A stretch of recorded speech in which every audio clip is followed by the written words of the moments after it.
गणेशाय नमः श्री सरस्वती नमः प्रभू रामचंद्राय नमः धुळीत किंवा कर्दमी जाण जयाचा अर्ध उमटे चरण पूर्वापार होय विलक्षण तो सप्तमास नवाचे कथेचं अनुसंधान ग्रंथ करते श्रीधर स्वामी या ठिकाणी सांगतायत. राजा चंपावती नगरीचा राजा आणि राज्य करत असताना दुश्चिन्ह त्याला जाणवली.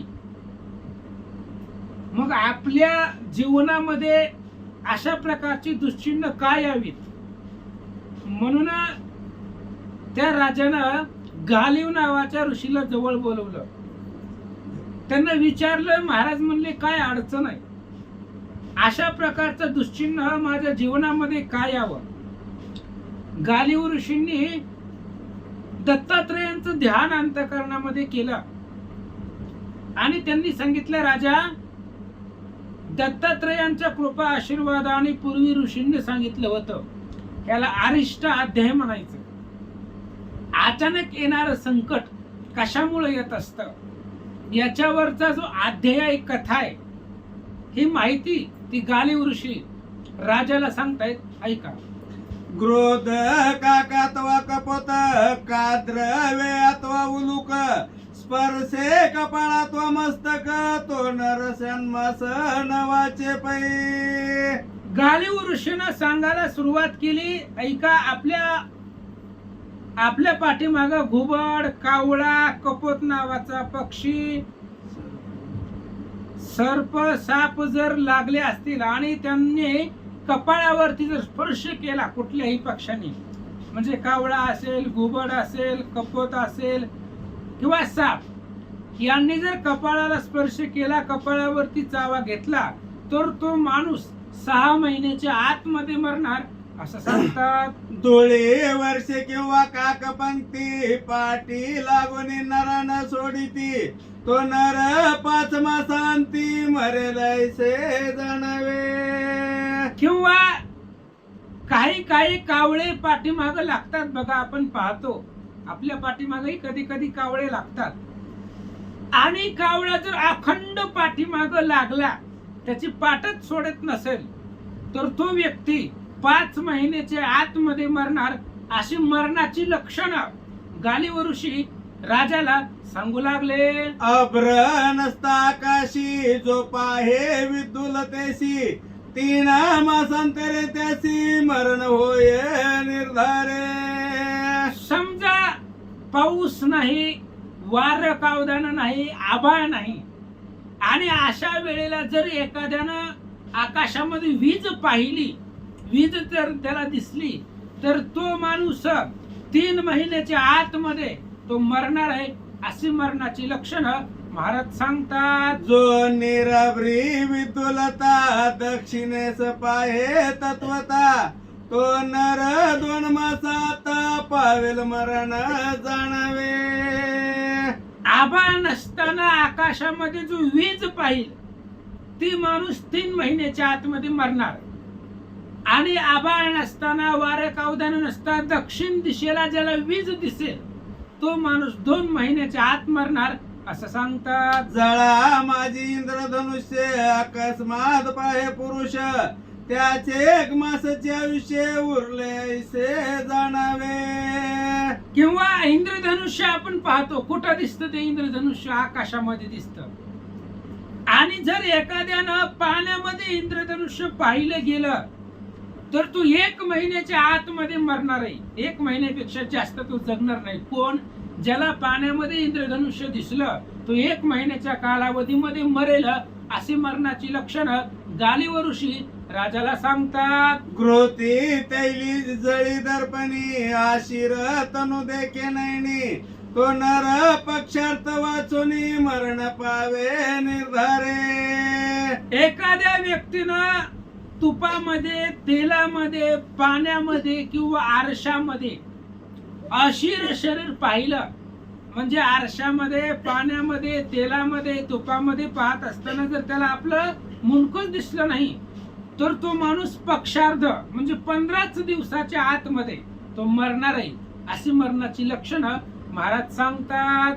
अजागंध अथवा शवगंध जयाचे देही उमटे दुर्गंध तो पक्षार्थ वाचून मतिमंद मरणाते पावेल. किंवा सर्प असेल किंवा प्रेत असेल. प्रेत आपण एखाद्या कोणाच्या मातीला गेल्यानंतर ना त्या प्रेताचा वास येतो बघा. आपण सुगंध दुर्गंध काय असेल ते येतो.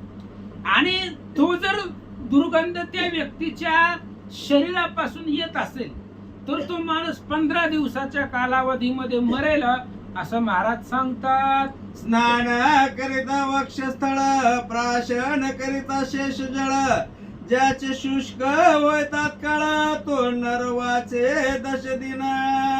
आंघोळ करत असताना जर छातीवरतून पाणी घेत असेल चोळत असेल छाती तर अशा प्रकारचे आंघोळ करत असताना जर पाणी पिलो आपण वक्षस्थल म्हणजे आतमध्ये ती पाणी गेलं हृदयामध्ये तर तो माणूस 10 दिवसाच्या कालावधीमध्ये मरणार आहे असं महाराज सांगतात. रिस वाढणारी बैसोन पाहे जो दक्षिणेचे गमन ऐसे जो देखे स्वप्न तय मृत्यू तात्काळ.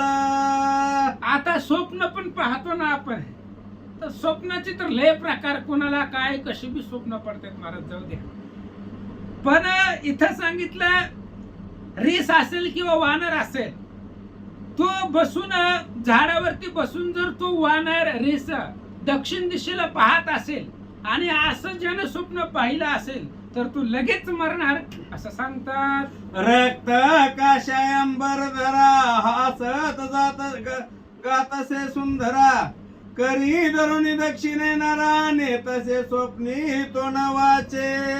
रक्त काय अंबर धरा ज्याच्या शरीरामधून रक्त वाहत काळ्या रक्तानं भरलेले आहे आणि तो हसत गायन करतोय आणि त्याच्या हाताला कुणीतरी धरलेला आहे आणि त्याला तो दक्षिण दिशेचा शब्द का उल्लेख केलाय तर पांडव प्रतापामध्ये ओवी आहे तेव्हा तो दक्षिणेचा इंद्र म्हणजे राजा.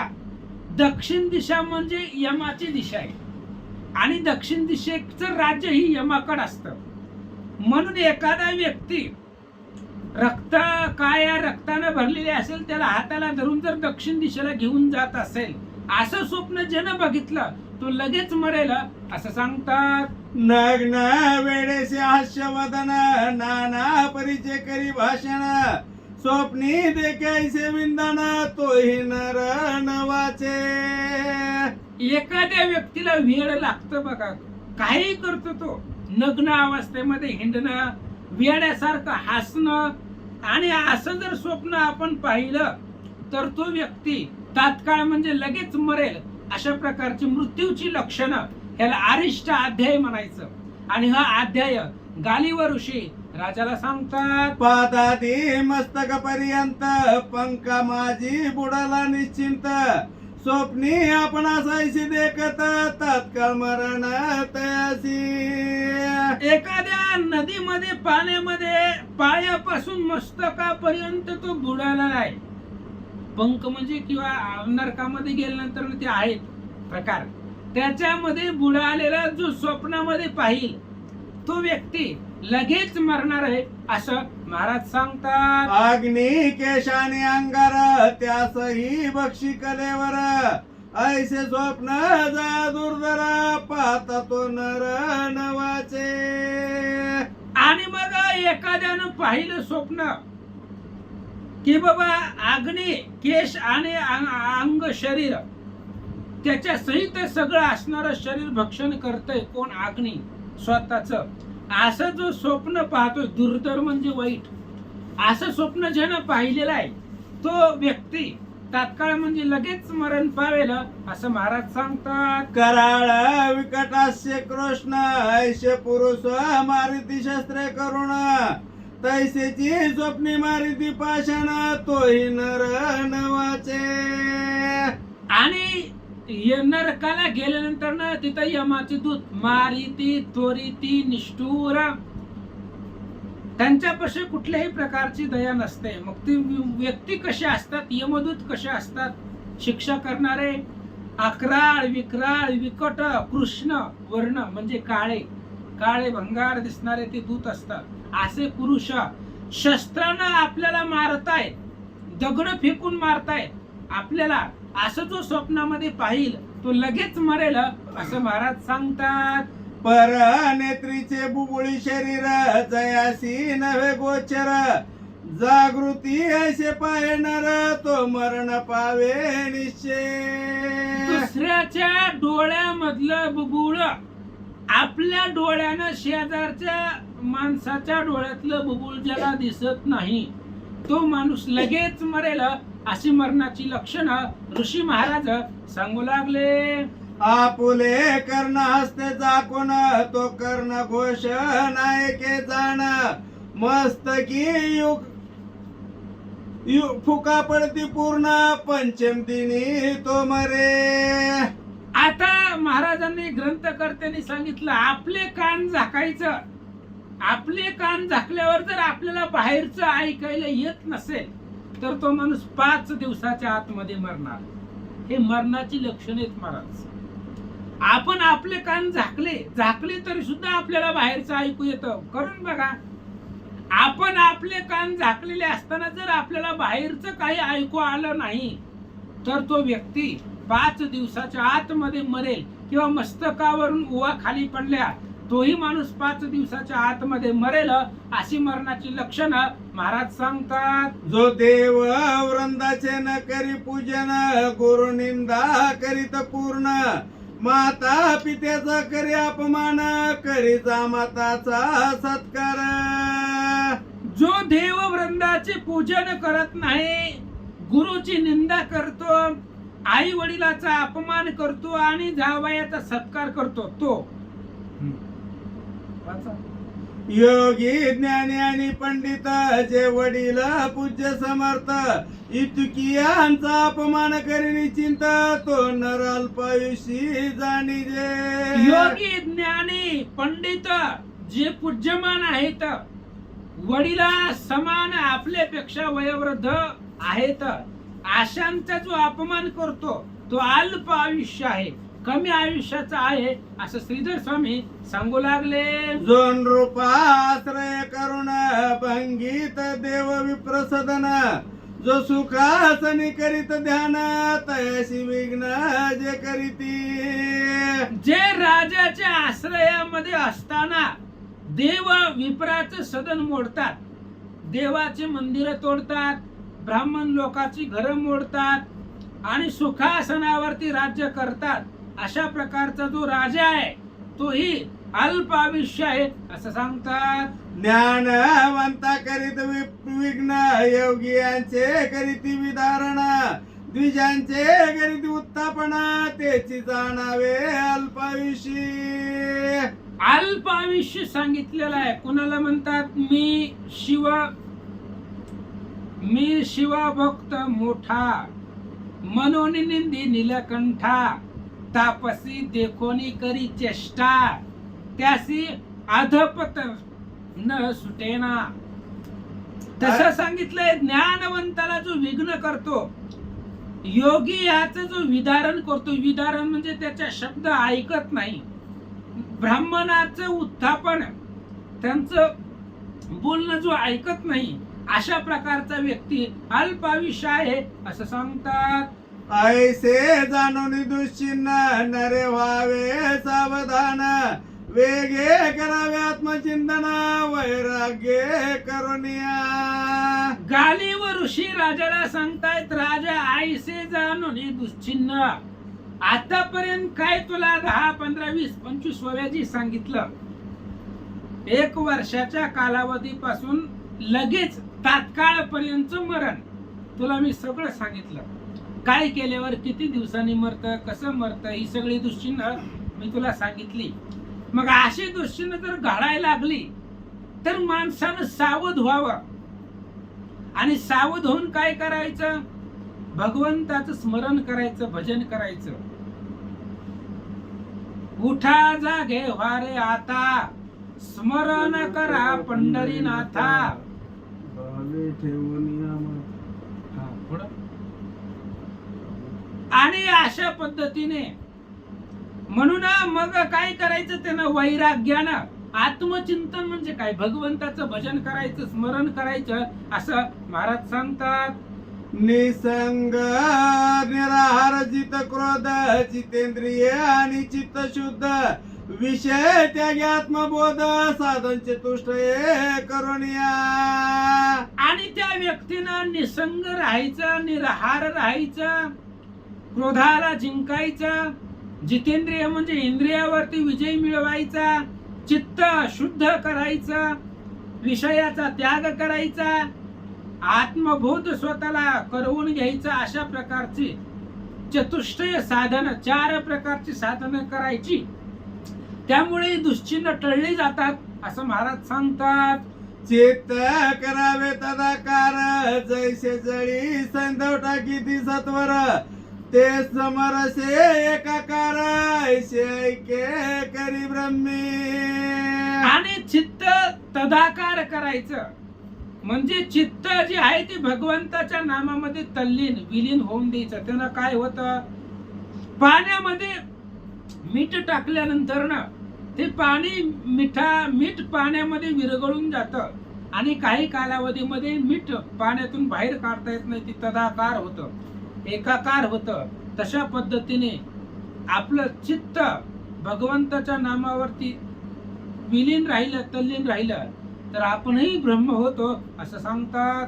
ऐसा कोणी अरिष्टाध्याय रायासी जायला वैराग्योदय राज याचा निश्चय राज्य त्यागी झाला. आणि अशा प्रकारचा त्याला त्या ठिकाणी अरिष्ट अध्याय ऐकला गेला. राजा मुनीकडून राजाला आनंद वाटला आणि मग राजातनं राज्य त्याग त्यांनी सांगितलं होतं, हे अरिष्ट घालवायचे असतील तर वैराग्य धारण करावं लागेल. आणि वैराग्य राज्यामध्ये राहून होता येत नाही, राज्य सोडून द्यावं लागतं. राज्य सोडून ही गोसावी झाला, गोपीचंद गुरुच्या बोला. राज्य सोडून ही गोसावी झाला. काय गोपीचंद राजाची कथा आहे.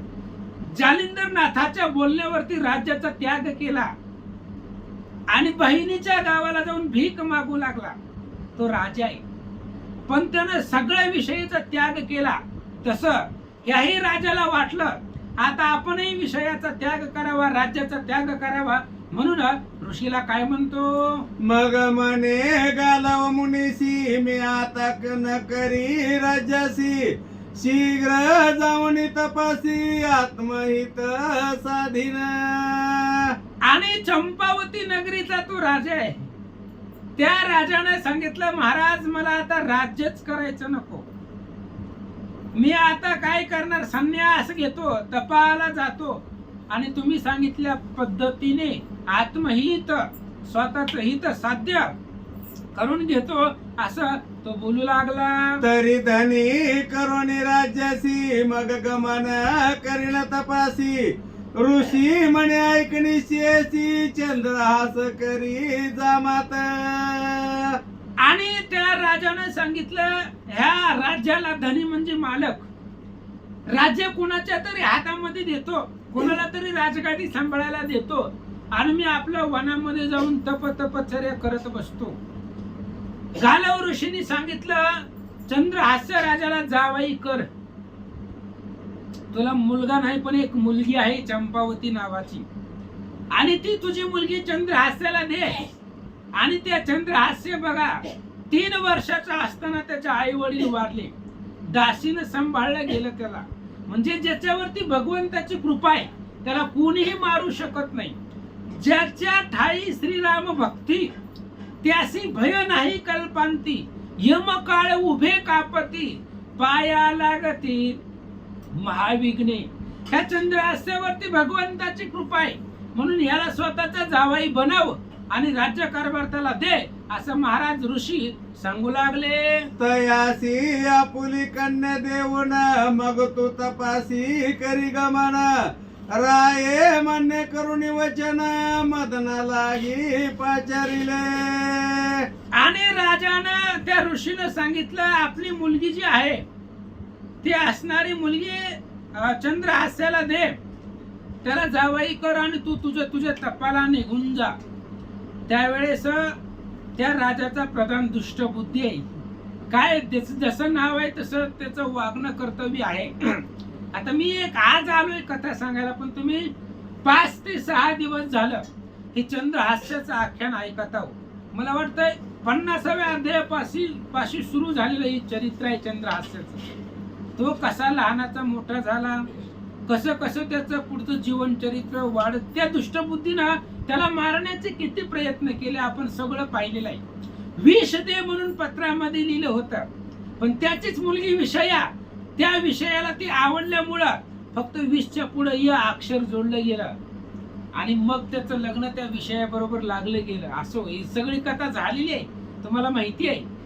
म्हणून दुष्टबुद्धी नावाचा त्याचा प्रधान आहे आणि त्या प्रधानाला बोलवलं आणि काय सांगितलं, श्री वंदोनी नृपचरण मग बोलता झाला मदन, काय आज्ञा मज कारण नृपवरे सांगावी जी.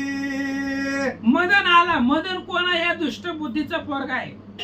त्या मदनानं राजाला नमस्कार केला. काय राजे साहेब आज्ञा आहे सांगा, तुमची जी आज्ञा असेल ती लवकरात लवकर सांगावी, पूर्ण करील असं मदन बोलू लागला. राजा म्हणे सत्वर चंद्रहास नावावर, चंपक मालिनी उपवर तया लागी देवी आता. राजानं मदनाला सांगितलं चंद्रहास्य नावाचा वर आहे, ते असणाऱ्या चंद्रहास्याला घेऊन ये. आपली चंपक मालिनी उपवर झालेली आहे आणि ही चंपक मालिनी त्या चंद्रहास्याला देऊन टाकावी अशी माझी इच्छा आहे. राजा सांगू लागला. ऐशी राजाज्ञा होता जाण, सत्वर दावला मदन, तो इकडे चंद्रहास पूजे घेऊन निघाला चंडिकेचे पूजेसी.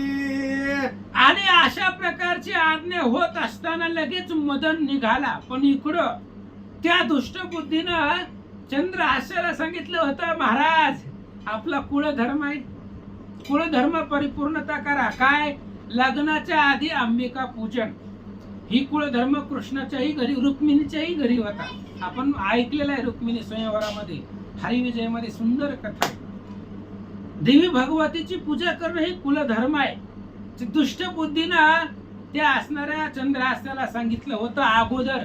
म्हणून चंद्रहास्या हातामध्ये पूजेचं ताट घेऊन देवीच्या पूजेसाठी निघाला होता. तो दिन कर पावला अस्तमान, चंद्रहास्य केलेस मंगल स्नान, तयासी पुष्य मदन कोटे गमन योजिले. आणि लगेच सूर्य अस्तमानाला गेला. चंद्रहास्यानं सुंदर अशा प्रकारचं स्नान केलं.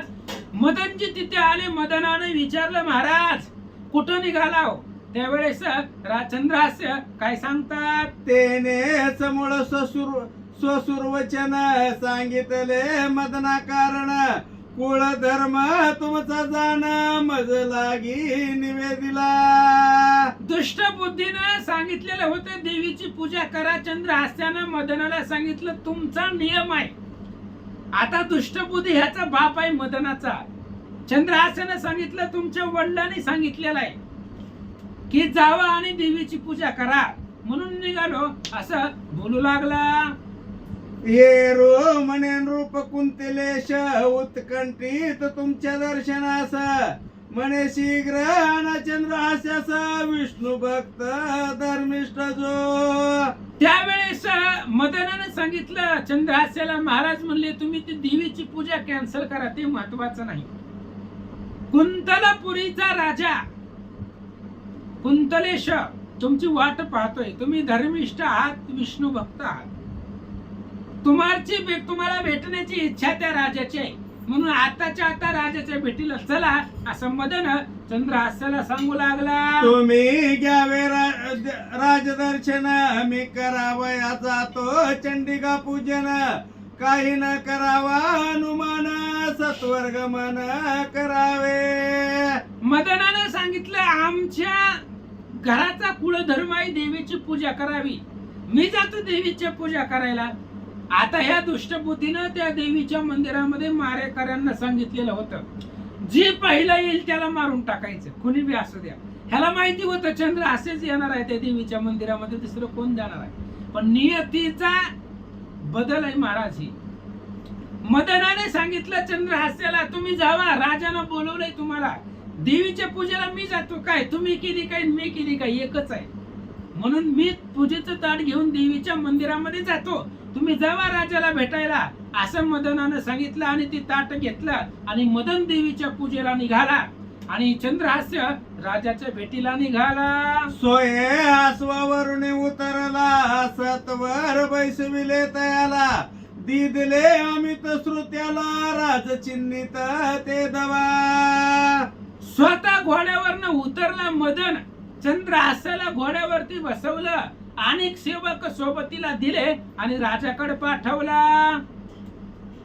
तोची अश्व तोची दूत, घेऊन चालीला कुलिंद सुत, परमानंदेशी त्वरित राजभवन पावला. तोच दूत आहेत, तेच घोडे आहेत. चंद्रहास्य त्या घोड्यावरती बसला, राजदरबार सोबतीला घेतला आणि कुलिंद चा मुलगा आहे हा चंद्रहास्य. कुंतलेशपूर नगराचा राजा आहे आणि त्या राजाला भेटायला चंद्रहास्य निघाला.